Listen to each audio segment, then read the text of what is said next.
Hi everybody, so this e-tutorial is analysing a barbecue mate, and this is the example that I've brought in from home. So this is one of the tasks that your assessments that you're going to be asked to do, is to analyse one of these from home, and it would always be beneficial to make a quite thorough script to work from, because the sorts of things that you need to include are things like, what's the barbecue mate's use, the sort of cost, any materials or construction or manufacture details, finishes, cost, any branding information or aesthetics, ergonomics, that sort of thing also. So if you make your own notes, there's absolutely no reason why you shouldn't be able to come up with about a 30-point analysis on it. And just remember, don't just state the obvious. I'm fully aware that's a handle,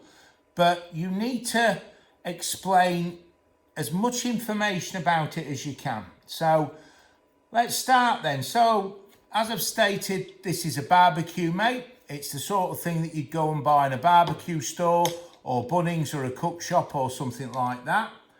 Its main purpose is to be a cooking utensil for cooking items on a barbecue, fish or meats or sausages or something like that. If we actually look at the design of the product, we can see that we've got this handle that sits nicely in my hand and this blade. And the object of the blade is to put that underneath patties or the meats, maybe flip them or something like that. It's got a ground edge here and here and here to ease getting it underneath the meat, to move the meat. It's also got this ground edge which allows us to cut the meat or to help release some of the juice if that's what we want to do.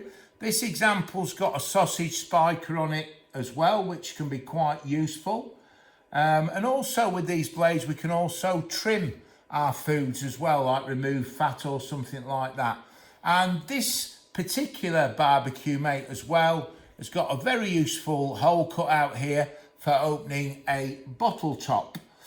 I would say ergonomically that's to do with the layout of it. The various parts are laid out quite nicely. They fit nicely in a teenager's or an adult's hand. I would also say that the handle, this here, doesn't run parallel with the blade. If anything, it sits up. And the reason why that's been bent, or this part of the blade here has been bent to sit up, is so that my knuckles aren't getting burnt, or the back of my hand isn't getting burnt on the hot plate when I use this. So there is quite a lot of thought gone into the design and the practicalities of this. So what about the cost? It's about $25 to $30. It's a high quality product. I think that's pretty good value. It's a long lasting bit of kit. It's been well manufactured and it's certainly easy to use. So as far as the use goes and the cost, to me, it's great value for money. So what about what's going on here then? This branding, and Matador is a product we associate with high quality. Very experienced company that's been around many years in barbecues and outdoor kitchens and barbecue tools.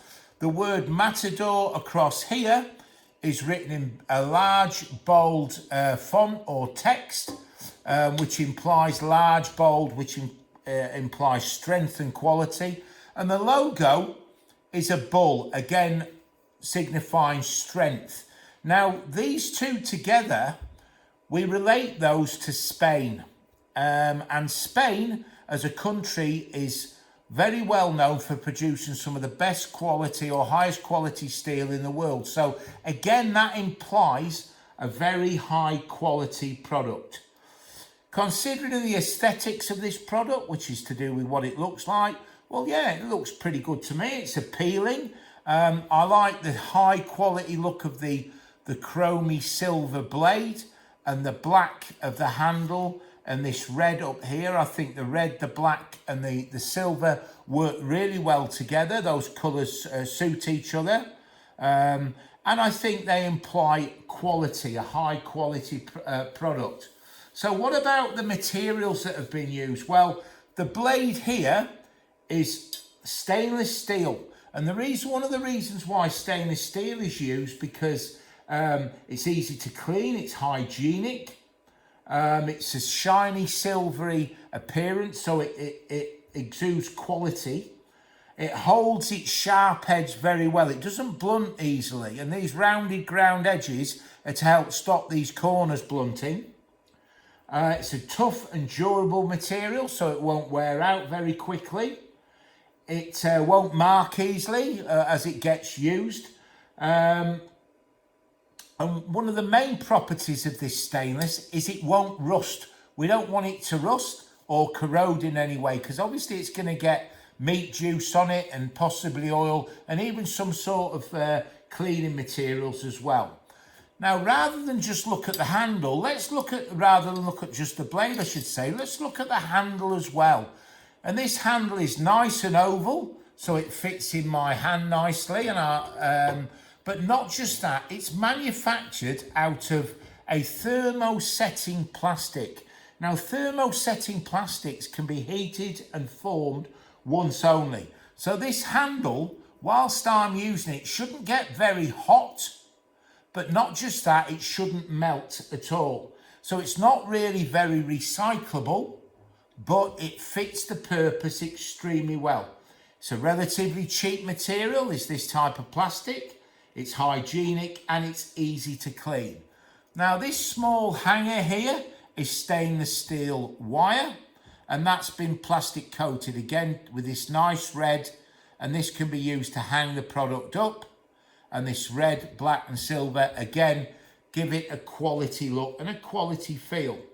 So as far as the construction and manufacture goes, well, this blade would be stamped out of a piece of stainless steel. The edges would have been ground by hand. And the blade will have a pin that's fusion welded in there that sticks out probably to about there. And then that will have been with epoxy adhesive, that part and this part, the blade and the handle, will have been glued together. Now, as far as this part goes here, this will have been bent round a former, and then this will have just had some plastic coating put on it. The handle itself is extruded through a die, and then it will have been guillotined at an angle to suit this angle here, and guillotined here for this to be put in also. So all essentially 1, 2, 3, 4 parts are all separate.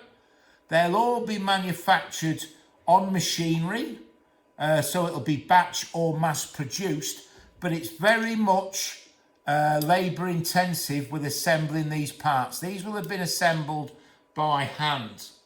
Okay, so very much mass produced or batch produced parts, but then labour intensive with how they've actually been put together because it's been assembled by hand.